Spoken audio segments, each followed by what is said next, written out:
best relationship advice I got in marriage, which totally applies to any relationship period, is assume the best about that person. Like, assume that they meant the best by that. Like, give them their best intention. If you're going through a friendship breakup right now, remember this. One, it's okay to grieve that and to know that relationships were never meant to be broken, and that is a result of the fall. What's up, y'all? Welcome back to another episode of Call Her Holy. I'm Laura Eldridge. And I'm Nicoletta Bradley. You're back. I'm back. Welcome back. Welcome back. Come on now. We can't wait to hear about Africa, but we're not talking about that today. We're going to talk about it soon.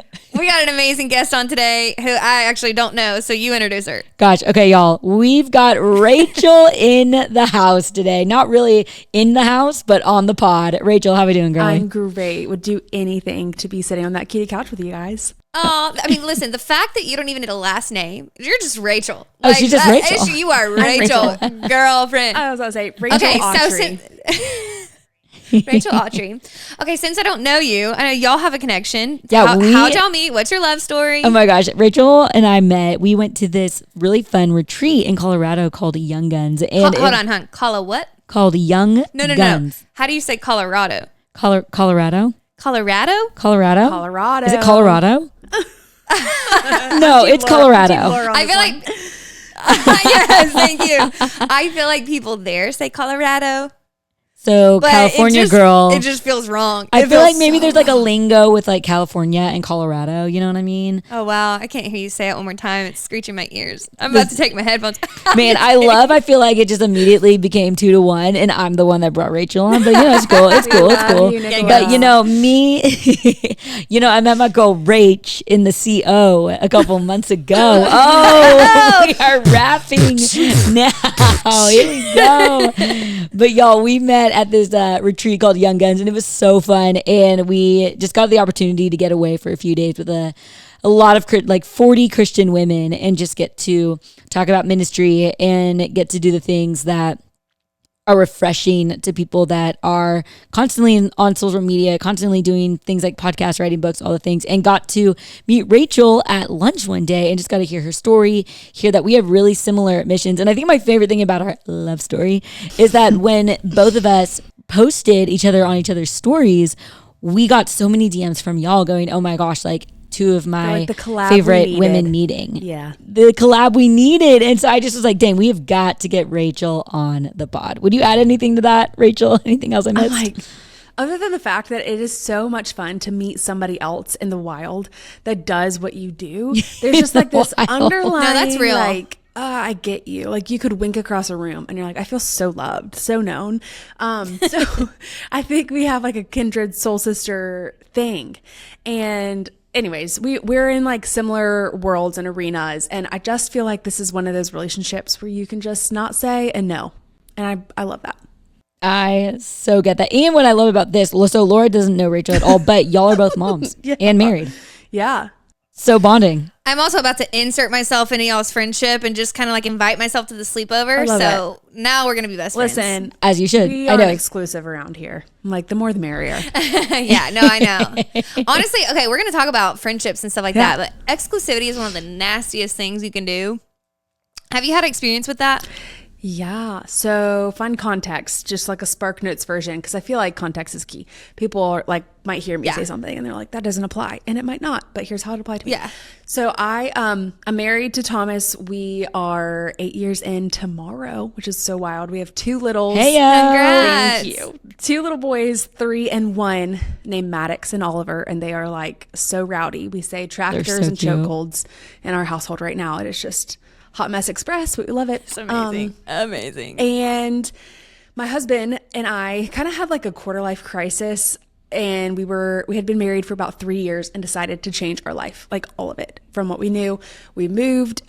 He changed his career. He woke up one day and just like decided to be a pilot. And so we just went for it. We just finished a Top Gun journey about 2 years ago, 2.5 years ago now, I guess. And, had the boys on the road. And not like literally in a car, but like as we were going and moving and doing all the like military moving stuff. We're in Birmingham now, and we've been here for about 2 years. And so we feel very planted. We have an incredible village, but exclusivity 100%, especially with us bebopping around what we felt like was for forever. That season just had so many weird friendship pivots, and friendship was so inconvenient. I had to figure out who my people were. If they weren't next door, if they weren't in my Bible study, like who were they? And I think we just, especially as women, are like so convenient friendship driven that if you're not convenient, it's easy to exclude. So I have definitely been on both sides of that equation, and I'm so passionate about female friendships because they matter and they're available, you know? Wow, that's really good. I want to ask more about that, but first I want to know some just like shallow things. Go for it. Who is Rachel? I just stalked you on Instagram. Her Instagram's really cute, y'all. Rachel.Awtrey. Okay. Tell me, this isn't shallow. Tell me about Nehemiah 8:10. It's in your profile. I was about to say, well, this is Laura and I's first date. So like Laura and I are really this is our first date. Right, yeah. So welcome to our shallow first date. Exactly. It's just, you got to go. You got to go through like all. Where my first shallow question I'm just is like, casually third wheeling. It's fine. tell me about your life verse. Yeah. You know. Okay. Yeah. So I have a lot of life verses. It's funny. The verse that's on my Instagram is basically centered around joy. Just that joy is available to everybody.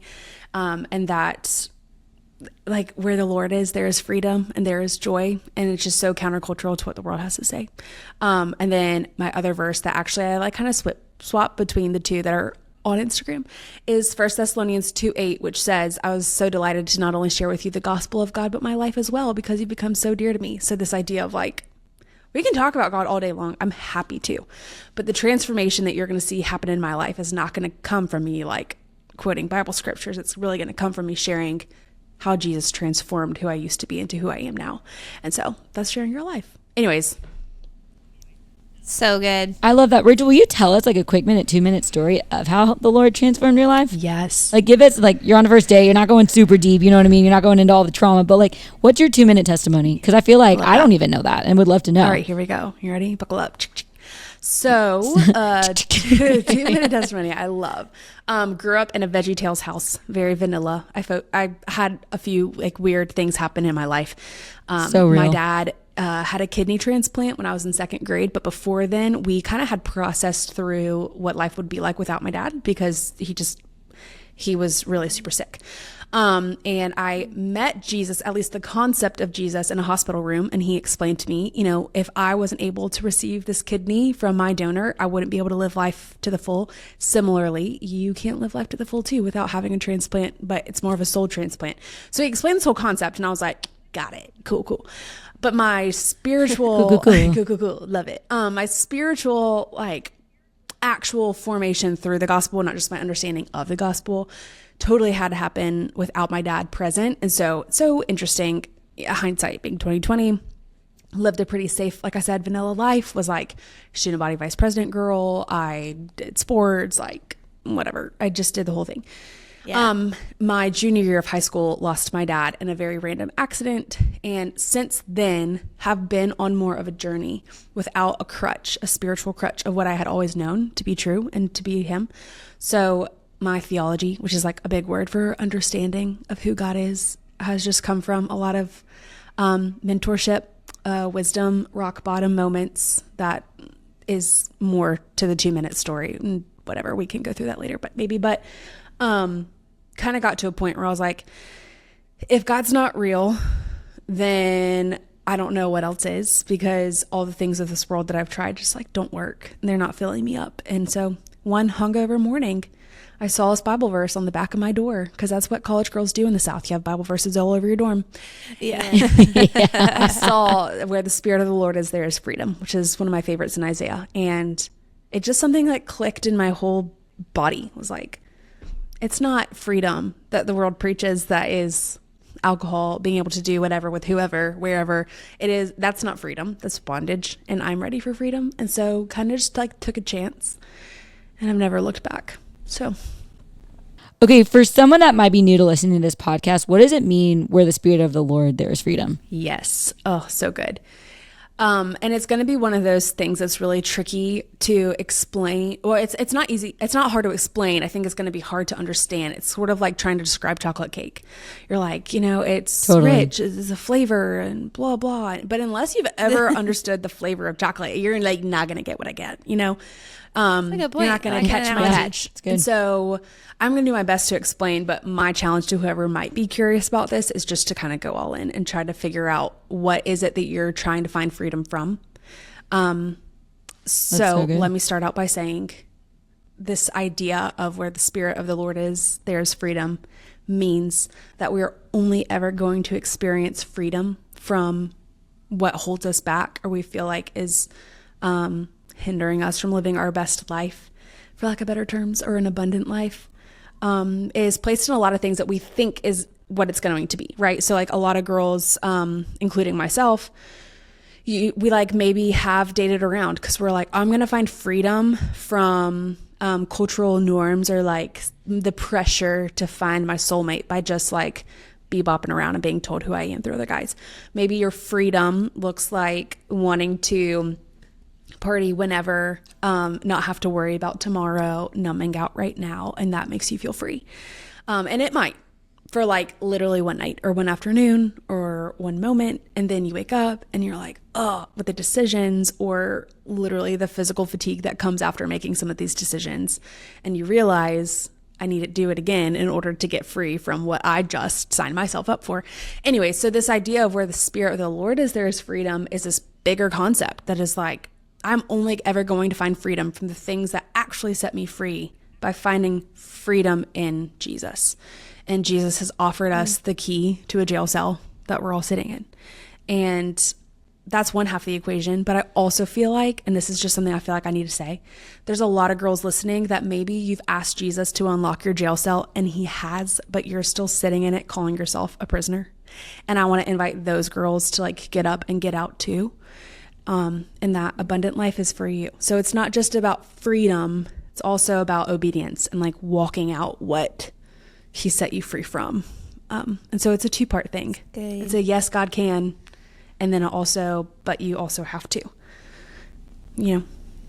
Yes, that's so good. Some of it I think is a little bit like, it's hard to embrace that discomfort at first because even the things that we know are not it, and we know like this is not actual freedom, something is missing, letting go of those feels really hard and scary. And I think the thing to remember there is like, you're not just letting go to let go, like you're letting go to grab on to something better.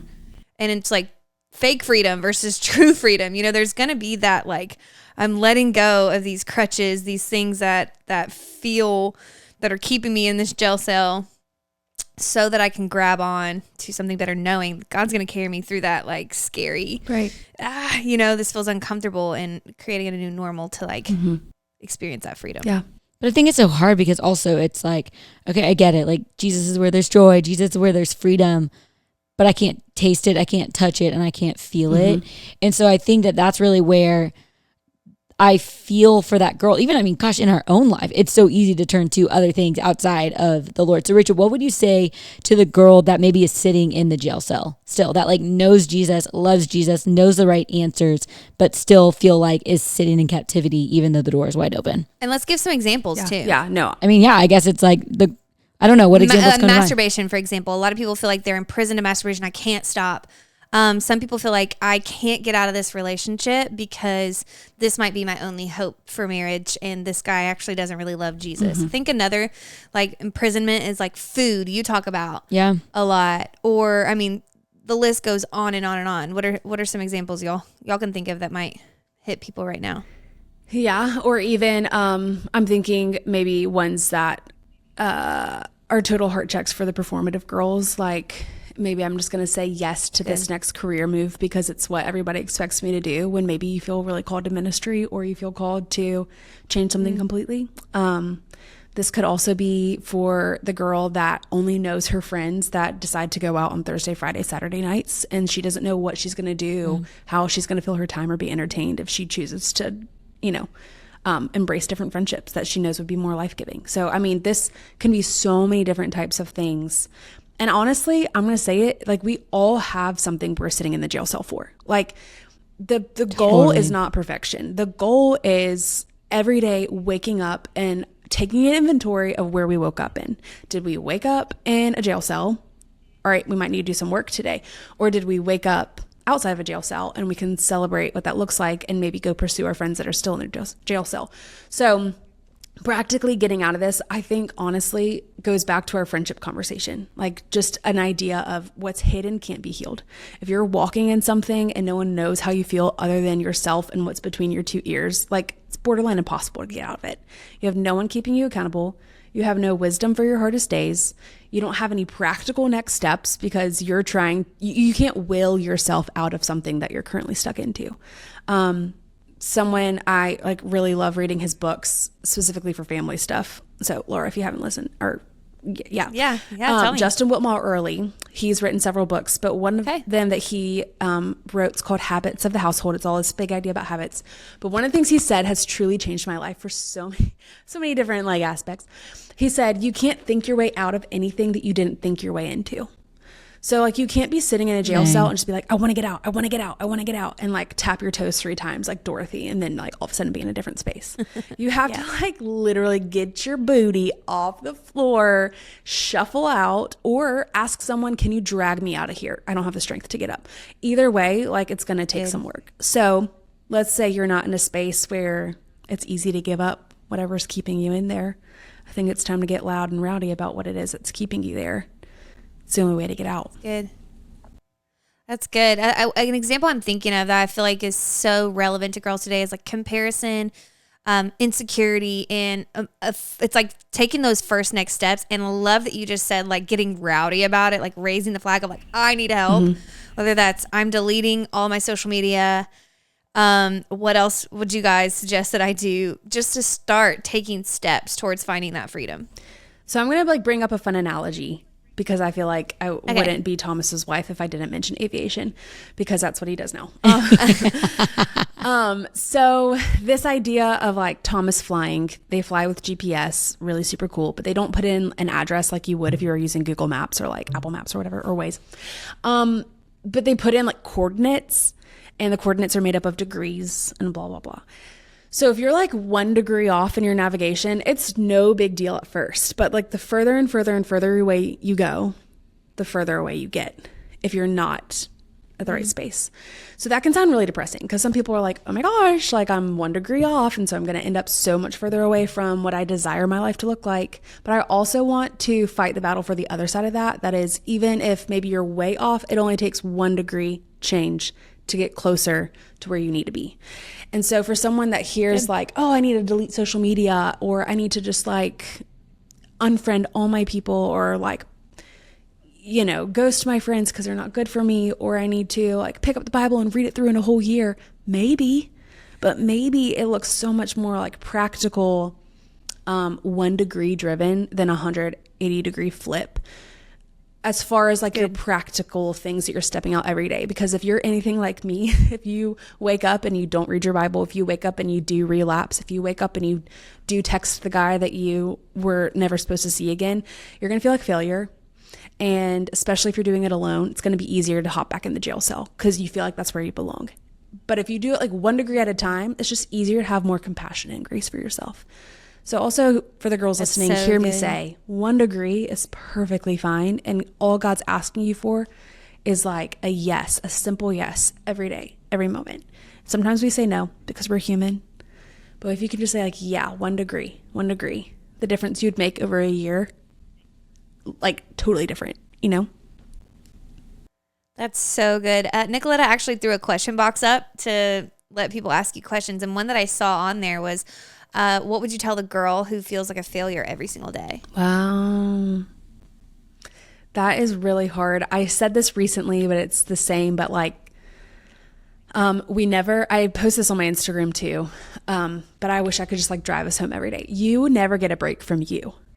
Like you are living in your head every day.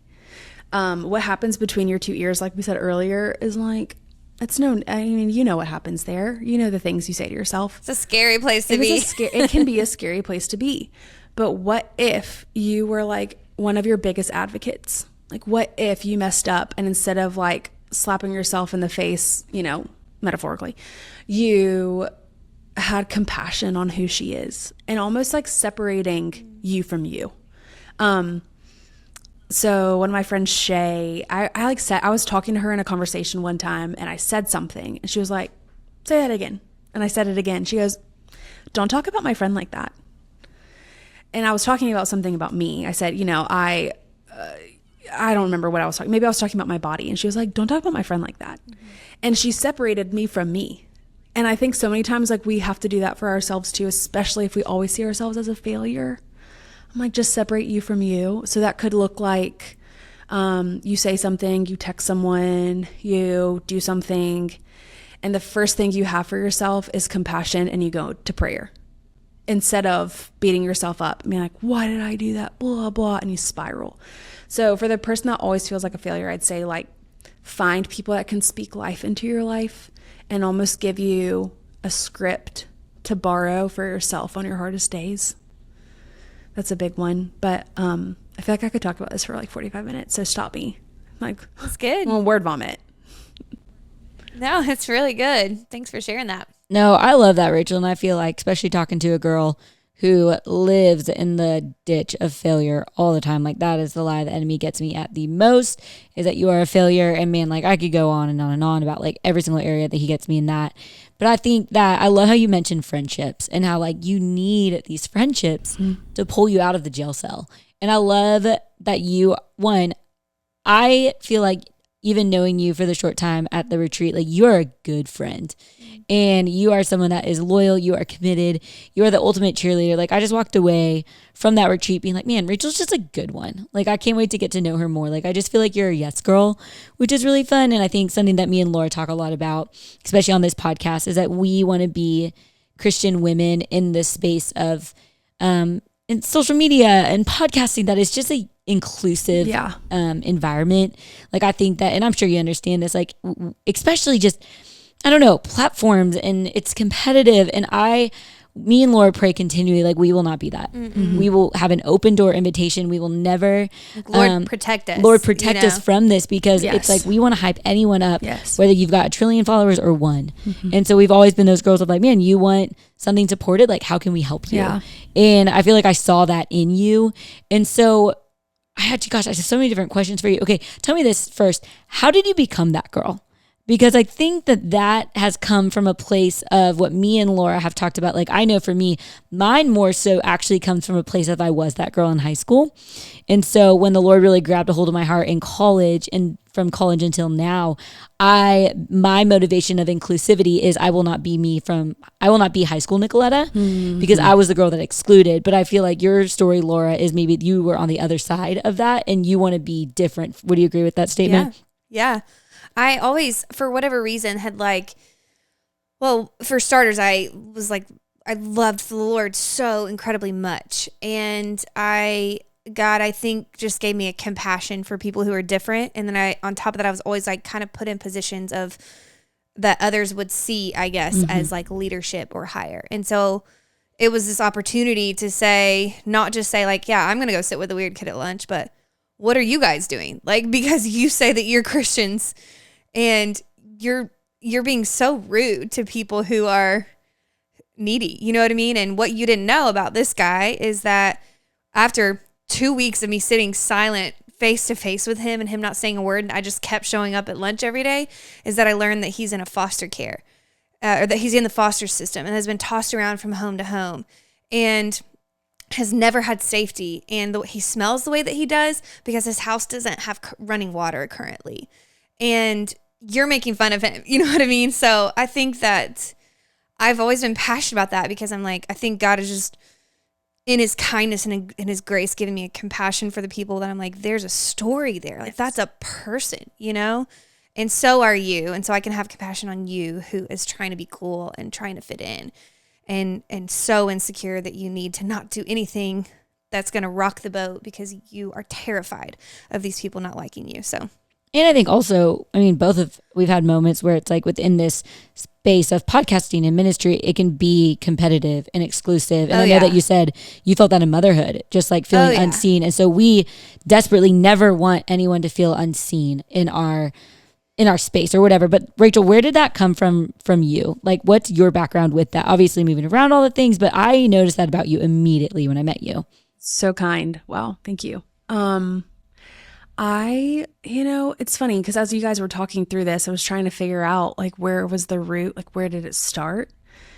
I think similar to Laura, like I have like a compassion for people, and I think it's just some part of the character God built in me that I just had to figure out how to shepherd well.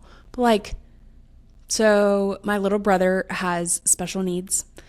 And you wouldn't. No way. Yeah. My little brother has special needs. Yeah, y'all didn't know that. Wow. I did not know that. Can I ask what does he have? He and it's so funny. I'm like, what's politically correct anymore? I don't know. I grew up saying that he was on the autism spectrum. So yes. He's on the spectrum.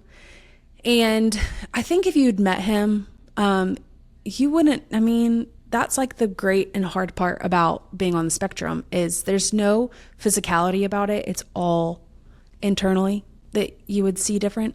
Yeah. You'd meet him and you'd be like, you're so spunky and quirky and fun, right? And like some people would be like, you're weird, whatever. And I never had the opportunity to be in school with him, like our grade, because we were too far apart. But I had enough people in my class that did things similar to how he did, where I'd be like, I'm not a doctor, I'm not going to diagnose you, but you act a lot like my little brother. I'm sure maybe you're on the spectrum. Yeah. And I saw how people treated those kids and almost just put my little brother's face on them and imagined it being something similar in his classrooms. And it broke my heart. And as I started just kind of exploring a bit more about faith after my dad passed away, and I was like, okay, I got to make this real to me. This is no longer like a Bill McAfee thing. This is a Rachel Awtrey thing. I got to figure it out. I like had this moment. I just remember praying. It's so funny. You forget about things until someone asks you these kind of questions. So this is one of those things I haven't thought about since. But I remember praying one time, like, Lord, break my heart for what breaks yours. Like, I want to know, like, what makes you cry? Like, what makes you sad here on earth that shouldn't be a thing? Because you're close to the brokenhearted, and like, I want to be close to you, and not constantly brokenhearted. That's not what I'm trying to say. But like, I want to have a heart like you. Like, I want to see people the way you've seen them, and I want to see the way that you've intended to make them, that maybe this world has made different. And through that, and then growing up and being in a military life where everyone looks different than you. Like, people will come from different backgrounds, whether it's socioeconomic, whether it's actually where they're coming from geographically, whether it's the way they look, the color of their skin. Like, it's a melting pot on a military base. And the likelihood that I would find a brunette white girl that's like me from the South was very slim. And so I kind of got like thrown into this like diverse, everyone thinks different culture. But you know what I learned is that we all had one thing in common, and it wasn't Jesus, and it wasn't the color of our skin, and it wasn't how we grew up. It was we were all championing our spouse for their greater dream. And when you can find that one common denominator, the conversations you have, the ways you show up, the ways that you serve one another, it's like magical, because you get the secret sauce to what they need, is because it's probably what you need too. And it almost was this aha moment where I realized every single person walking this earth, I could find something to relate to them about. Something. Yes. Whether it's the way we grew up, whether it's the color of our skin, whether it's the class we liked in high school, well, or, we both like the same music artist, like whatever it is, you can find something in common with anyone if you tried. And so just learning that skill, which is learned, it doesn't come naturally, has helped me tremendously in friendship. It's helped me with compassion for myself, for compassion for other people, for being interested in other people's stories. And when you can realize the world doesn't revolve around you, which was really hard for me to learn. It took motherhood to teach me that one. That I realized I'm not here to be served. I'm here to serve, So that's good. all of that to say, it took a lot of little things just like adding up to make like a little breadcrumb trail. It felt like that I kind of the Lord had to take me on. But I truly believe it started from the desire of me praying, like, break my heart for what breaks yours. And God's like, okay, all right. And so he just gave me like fresh eyes. And so if that's something you're curious about, that's something the Lord wants you to know, you know, and just asking him, like, help me see it. Like, I don't love that part about myself, that I'm judgmental and I'm quick to assume, or I want to sit with the cool kids, or I network climb. If that's something you notice about yourself, like, take it to Jesus. Be like, I don't know if I love that. Like, would you help me? And just the ways he'll open your eyes. We can't do it on our own. So good. So good. I think a lot of people feel the barrier that you kind of explained, breaking through, which is finding you have something in common with everyone. Which is so funny that you said that, because it's like one of my first things that I used to lead a ministry where we help people share the gospel. And I'm like, you're not going up to just be like, hey, do you know Jesus? Like, find common ground first and relate to the person, connect with them over something that you have in common, because you have something in common with everyone. But I think there's a barrier where people are saying, I can't find friends. How do I find young adult friends? Like, how do I make friends in this life stage? And I think one of the barriers that you just broke through is the whole, you're looking for friends who are just like you, or friends who are going to be convenient. I love that you said the word convenient friendships. You're looking for friends like you used to have, or who they're like so easy. You don't have to search, you know, for what's the common ground here. It's just like really easy. You know, it's like you two meeting each other and being like, oh yeah, we are podcasters. We love Jesus. We, you know, all these things. Sure. And it's just not that easy sometimes. So what would you say to somebody who is either in a new city or feels like they've graduated college and they're really struggling to find, like, where are my people, you know, who I can enjoy, who I can learn from, and I can't really find them at church. What do I do?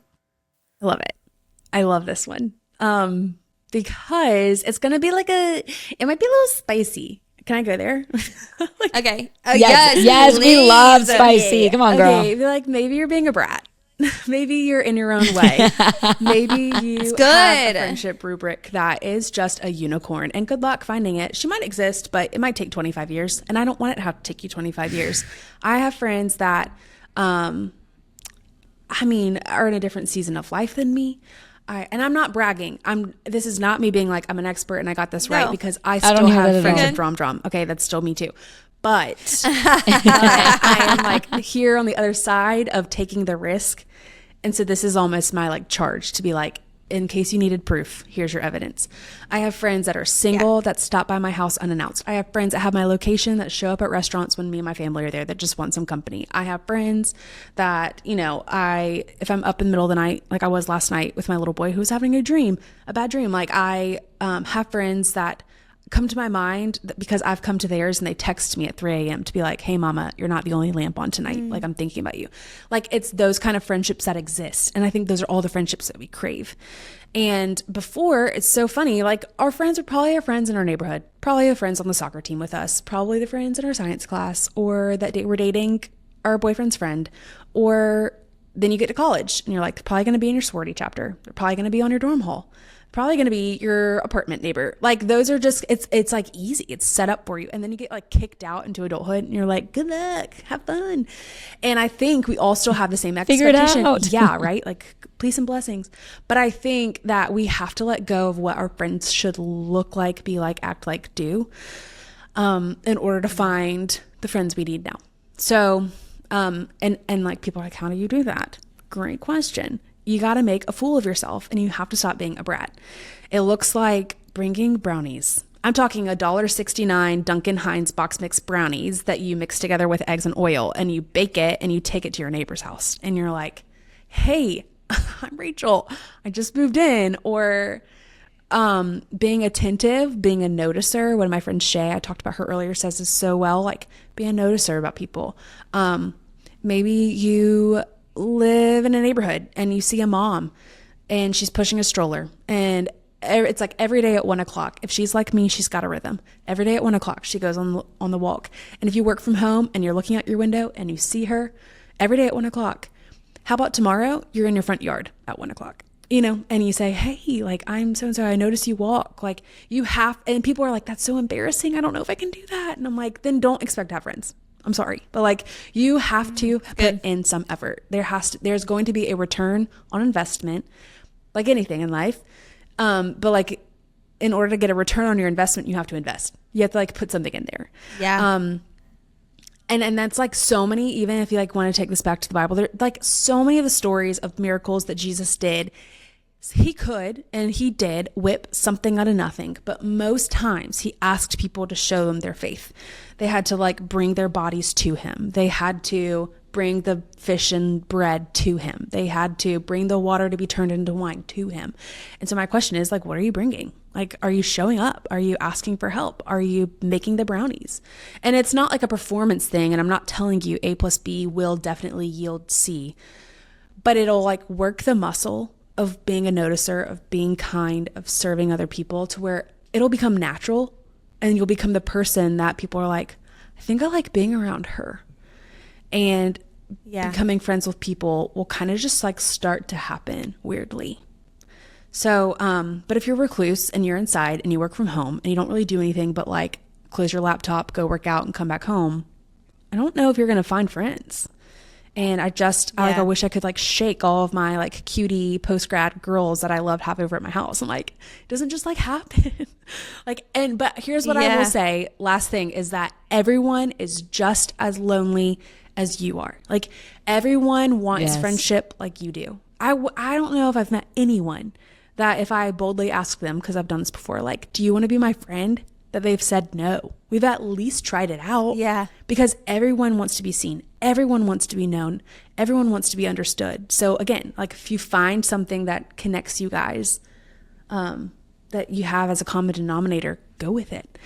I just one last story, but we, and I feel like this is necessary because the last thing I want people to hear is that I was the like AB honor roll superlative girl, blah, blah, blah. Like, maybe that was her in high school, but I definitely went through something weird in my adulthood life. And it took going through the military process to teach me and strip me from all of my pride. We had just moved to Oklahoma. We were only there for 6 months. It was the shortest window of training that my husband had to go through, which means we were there for 6 months. But if we overlapped with anybody, maybe we only overlapped with them for like a month because we were all entering and leaving at different times. And I was freaking lonely. I was a new mom. I had just miscarried. I didn't have any health care. I didn't have any friends. I couldn't go on a walk because if you live in Oklahoma, it looks sunny, but it's like 45 mile per hour winds. It's just ridiculous. And I got to a point where I was like, I just like don't have friends, and I feel like I'm slowly dying. And my husband was like, okay, like, let's pray for friends. And it was on the way home from that dinner that we had that conversation that we saw 2 people walking their dog in our neighborhood, and I hadn't seen them before. And I was like, Thomas, roll the window down. He was like, I am not rolling the window down to talk to those people. I was like, roll the window down, roll the window down. And he's like, Rachel. Yeah. And I did. He was like, what are you going to do? Say hey? I was like, that's exactly what I'm going to do. And he's like, Rachel, it's so weird. Please don't do that. Passed by them. And I was like, U-turn, like, turn around.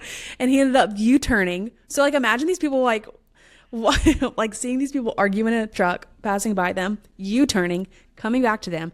I would have been like, get my pepper spray ready. And I ended up rolling down my window, and I basically was like, hey, like, my name's Rachel and we're here for training. Are you guys here for training? And they're like, we are. And I was like, do you have friends? And she's like, I really don't. And I was like, I don't have any friends either, but I have a dog, and like, you have a dog, and maybe we could walk our dogs one day. And she was like, sure. Like, poor thing, she's probably so confused. But we exchanged numbers, and she texted me that night, and she was like, hey, this is Taylor from the streets. And we ended up becoming friends for 3 weeks because that's all we had, but it's all we needed. And truly, like, if I need to text Taylor after this, but like, if Taylor knew the life that she brought me for even 3 weeks, the 3 weeks were worth it. Like, we didn't have anything in common. We didn't have our faith in common. We didn't have our family dynamics in common. All we had in common was that we both had a dog, and we both lived in Altus, Oklahoma at the same 3 weeks. And that's the life I needed so good at that time. So I just, like, it's worth a risk, and you have to make a fool of yourself. I'm done. Thank you for coming to my TED love Talk. that you weren't. No, this is so good. So good, Rachel. I love that you weren't confined also to the whole I'm leaving in, Yes. well, obviously the Right. 3-week overlap, but like I'm leaving in this amount of time, so it's not worth the effort. Because even for that season, I think sometimes we think I either have to make friendships for life or they're not worth the investment. Yes. And God really does bring people in and out for different seasons and different reasons. And there's something incredible that you could learn from her, and I'm sure you did, or even just the connection, how God provided in that moment. I wanted to touch on something that you said that was so powerful, because people do this with dating as well, where it's like, yeah, I'm going to sit in my house every Friday and Saturday and Sunday, and God will just, provide a husband. Like, what, you think he's about to knock on your door? You know what I mean?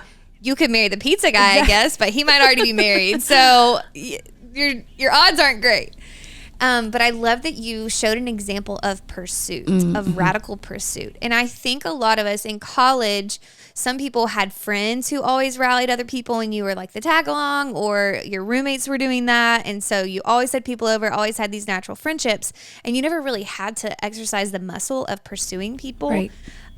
or being super thoughtful, And you might be in a season now where it's like, hey, it's your turn to pursue. Yeah. And realizing that this is not some woe is me, I don't have any friends, and what is God doing? It's like, hey, God might be strengthening me by giving me an opportunity to take initiative, Yes. to pursue, to find someone and help meet a need in them, and also bless me in the process. And it's never for nothing. Like, I can even think of Taylor and I's connection. Like, I was able to connect her with people of where she was going to next.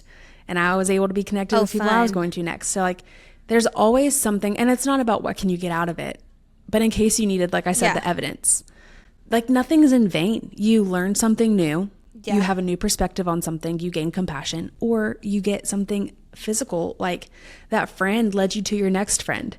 Or, that friend was the hug that you needed. Like, sounds really Hallmarky, but like truly, it might have been the person that really had to carry you for like 3 weeks, 4 months, 4 years, for a lifetime. We don't know.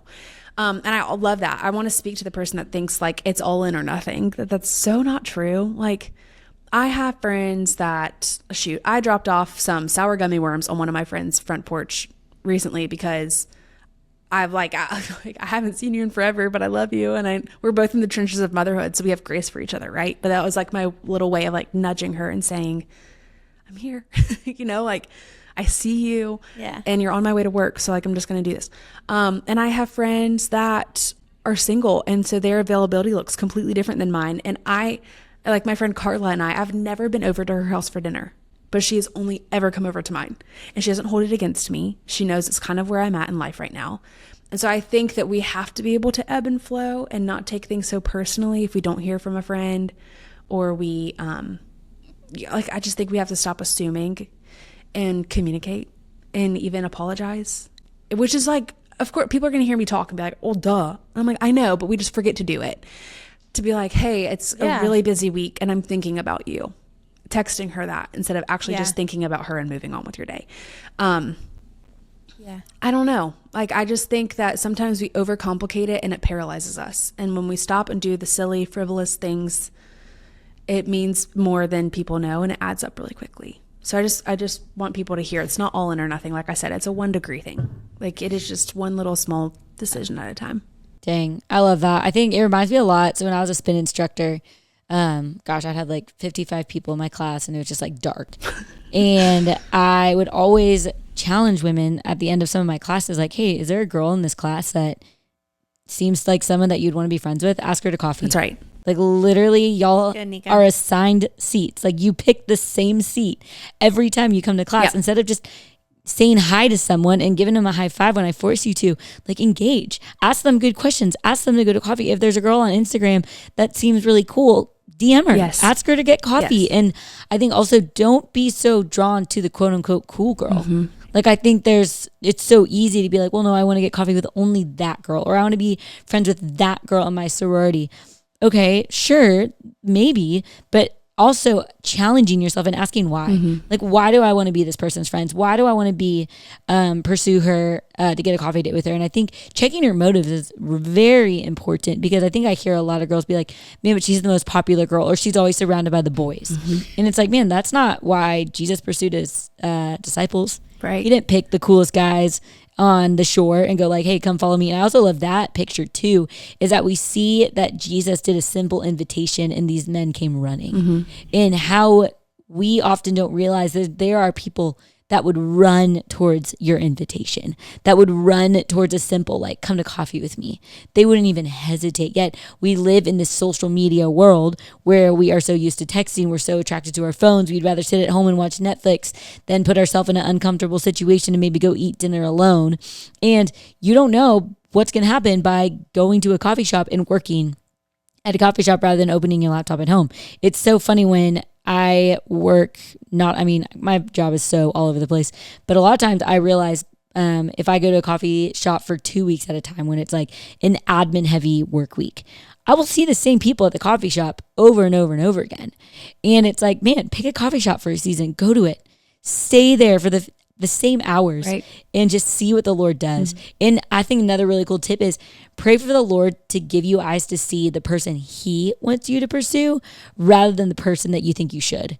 Or lay down your pride, kind of what you're saying, that like, man, I need to be pursued. I think that goes with friendships and dating, of like, man, no, I'm going to only wait till somebody has eyes for me, or I'm only going to wait for somebody to pursue me. It's like, man, like if Jesus waited for his disciples to pursue him, he would have a disciple team of 0.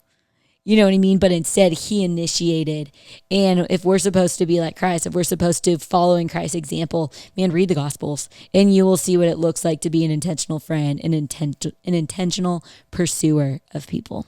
It's so good. I will say to that point, Nicoletta, like sometimes too, I've experienced that where you're like, hey, I really want to be friends with this girl. And I look back and those reasons were shallow. And those are the friendships where it's like, okay, then I was friends with that girl and it was the most damaging friendship. Yes. Or like, you just don't know what God is protecting you from. And so like really checking your motives. And I think a lot of times when we feel rejected, it's because we're feeling rejected from this specific person or this specific group that we want. And it's like, God might not have that for you. You know what I mean? Right. Like you do not have to be in that friend group to be okay with who you are, to be confident, to have fun. You know what I mean? Like, I'll also never forget my high school boyfriend, who was not a believer. That's a whole nother story, but I'll never forget us going to prom, and we were like with the cool kids at prom, and he literally looks at me because it was so lame. Like it was just so lame. Like the conversation was dumb. Like it just was not fun. And he looked at me and he was like, "Why aren't we with the theater kids right now?" And it was so convicting because in that moment, I'm like, because the truth was that I got chosen to go with the cool kids and I went with the cool kids and it was so lame.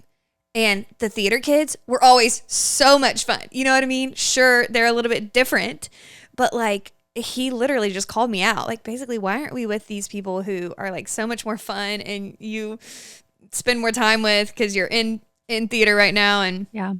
Anyways, it's so convicting. So I just think just be careful. Like you just don't know what God's protecting you from. And some of those feelings of rejection, like ask where they're actually coming from. Is it because I'm striving to be in this group or a part of this, thing? And a lot of times that comes down to like, because I think that's going to make me something. Yeah. It's like, you're something with or without them. Period, end of story. Because you are an image bearer. You are a daughter of the King if you have trusted in Jesus. Right. And even like I would say a homework assignment for whoever's listening to this and is like, I'd love to try that. I'd say go do something for someone, whether it's talk to them, sit with them, grab them something, buy their coffee that you don't expect anything from, that they probably maybe even can't give you anything back. So maybe it's like a mom listening and it's like, go take dinner to a college kid. You are not going to get anything back from that, but like go serve a college kid or like go except for maybe a babysitter. You might get a babysitter out of that. I'll be honest. That's what I'm talking about. That's what I'm talking about, Laura. But I'm like, maybe we're always thinking like that. 3 steps ahead. But I'm like, I just That's my homework assignment to you. Because where you think that you would get nothing in return, you will get something in return. It just might not be from them. It'll either be a growth experience for you. It'll be a new level of maturity that you enter. It'll be a space where you can lean in and pray for them. And maybe you get to see the fruit of just you sowing into them in 4 years when you're invited to their wedding. Like, you don't know. We don't know. But for us to be able to be like, it's not worth it. So good. It's not worth it. I'm like, I'm sorry, can you see the future? Like, I'm not able to see the future. Yeah. I want to know, like, was it really not worth it? How will we know? I just think it's so funny because we're like, oh, I want friends. But then we're like, well, actually, not that kind of friend. And not that kind of friend. And like, you can't cherry pick friendship. The only way to get and arrive in your friendship place you want to be is just to like turn your car on, get in. Like, I don't know. I just think that we just make it a little bit more complicated than it has to be. And I just want people to start. So my other homework assignment is like, if you're already like doing things, if you're in a small group, if you're taking a spin class, if you are post grad and you move to a new city and you don't know what the heck you're doing, like, welcome to the club. No one really knows what they're doing. We're all winging it one day at a time. And so like, hopefully that gives you the confidence to step out in faith and just do something and say something. So if you're in a Bible study, like, ask the woman next to you, whether she's old and gray or your same age. Be like, hey, what are you doing on Thursday morning before Bible study? Like, can we grab coffee?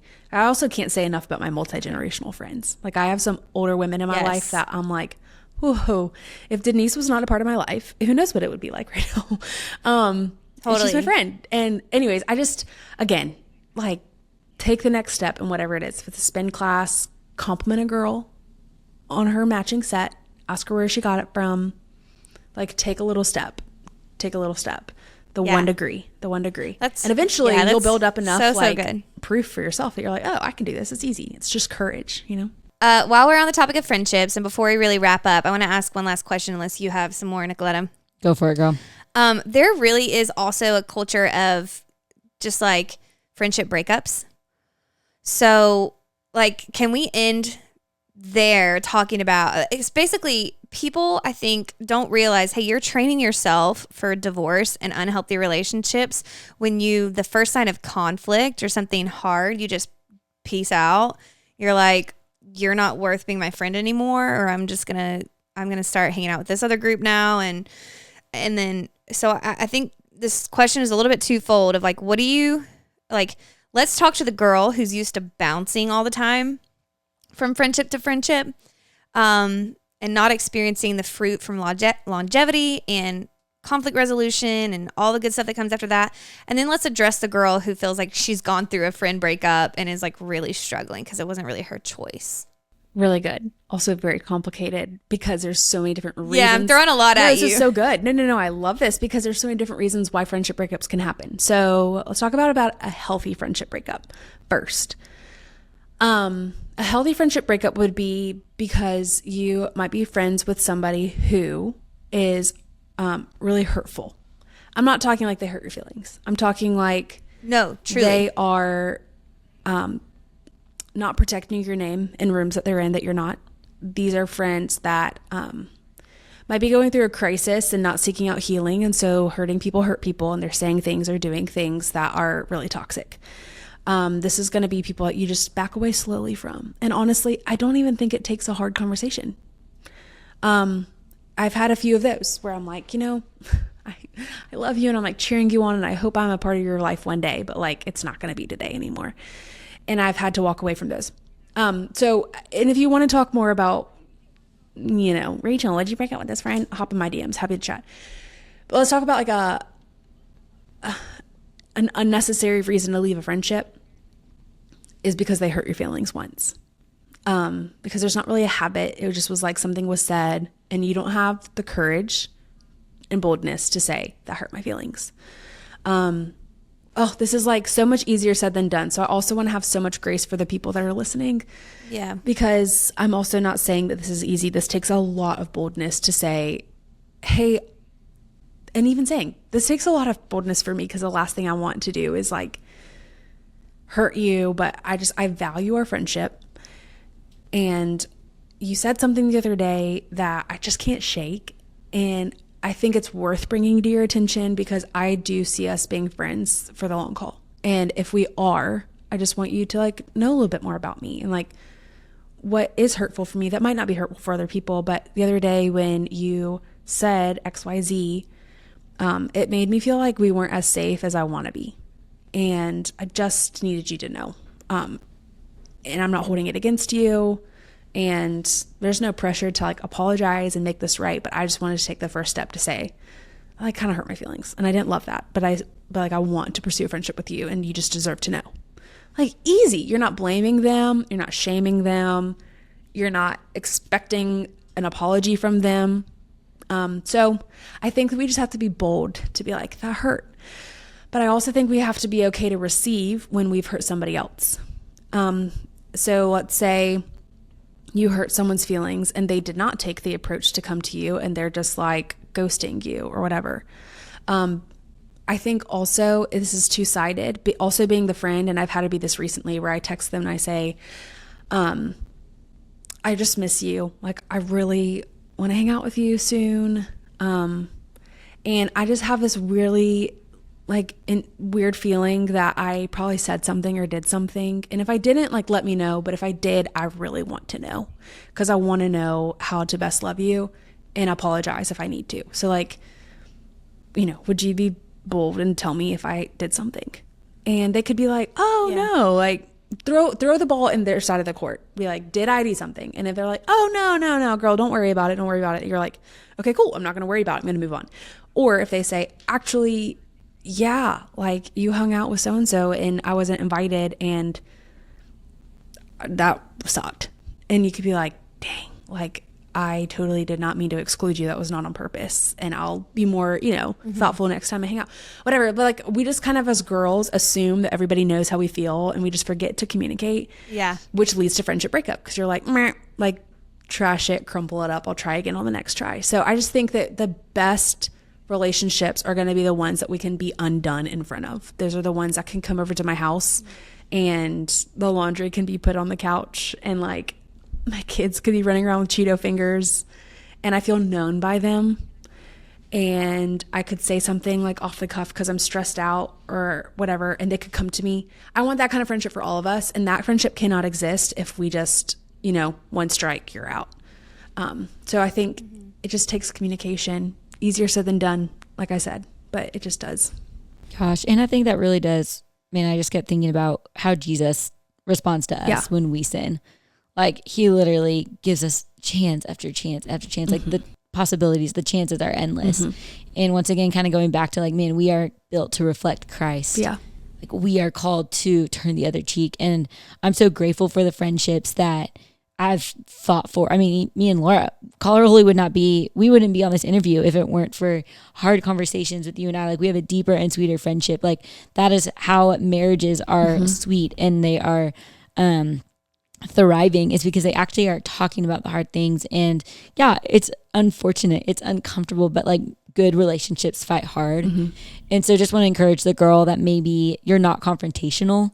Maybe you're scared of confrontation. Maybe you're the girl that's like, man, like me confronting never goes well. Sure. Like I like hear you and I feel that. And I've been in relationships where I have like come to them humbly and vulnerable and it has gone poorly, which Laura knows this. Like I'm not great at confrontations because I have these wounds from past relationships where I got hurt in that. But it is just that reminder of like, man, just because one person didn't do it well doesn't mean the next won't. Right.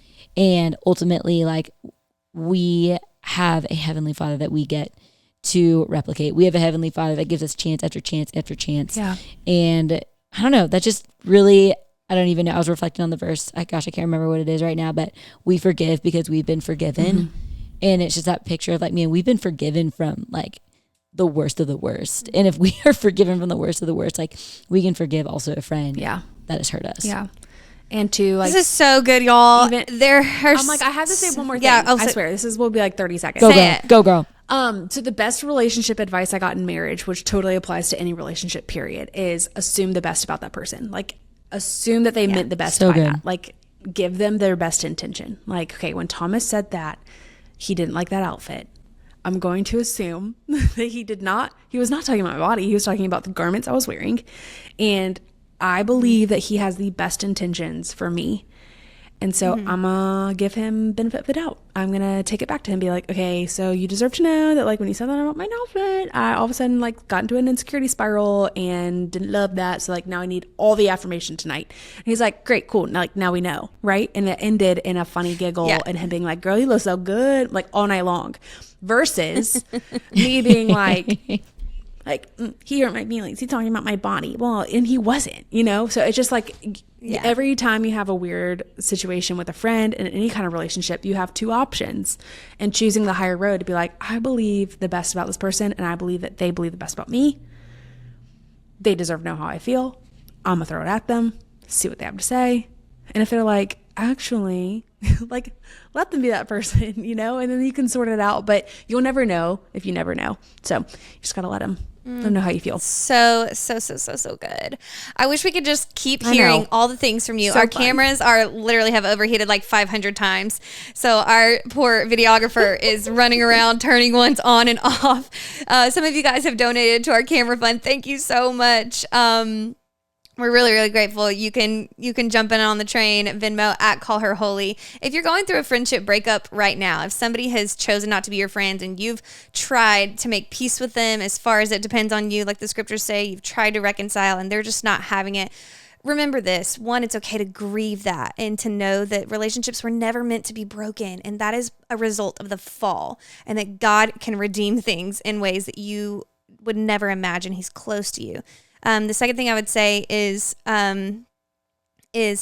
trust that God is turning hearts for really good reasons, or even if sin is the one who has turned that girl's heart away from you or whatever is going on, trust that God will bring the right people into your path and lead the right people away from your path who are meant to be in it or meant to not be in it for that season. And so, like, ultimately, God is in control. God loves you. God wants deep relationships for you. You don't have to hang on to those people who are like clearly excluding you or clearly not wanting to be your friend. Believe the best, like Rachel said. But also trust God with the circles that he has provided for you. And we love y'all so much. Rachel, thank you so much for all your wisdom and just your joy. Like, there's so much we have in common. And I love that you're friends with my girl, Nicoletta. Anyone who's Nicoletta's friend is my friend. And hopefully we'll get to talk again soon. Yes. And Rachel, where can people find you? Love that. If you want, you can hang out with me on Instagram. It's Rachel.Awtrey. Like we said earlier, you can, if you're a podcast girl, apparently you are because you're listening to this, you can also head over to Real Talk with Rachel Awtrey, where we just tackle topical conversations. That is just really fun and lighthearted. But also text the word bestie to 55444 and you'll kind of be in all the loop. And we have a whole friendship chapter series challenge that's built out just for you, especially if you want to be a good friend. Amazing. Gosh, Rachel, you're just such a gift. I just am super lucky that I met you at Young Guns, and I know that this is just the beginning of a really sweet friendship, and I am just so grateful for you, and thank you for all who listened. I hope that this was encouraging. I know that friendships can be hard, but man, there is hope. So y'all have the best day. Rachel, thank you for being here, and we'll talk soon. Bye, guys.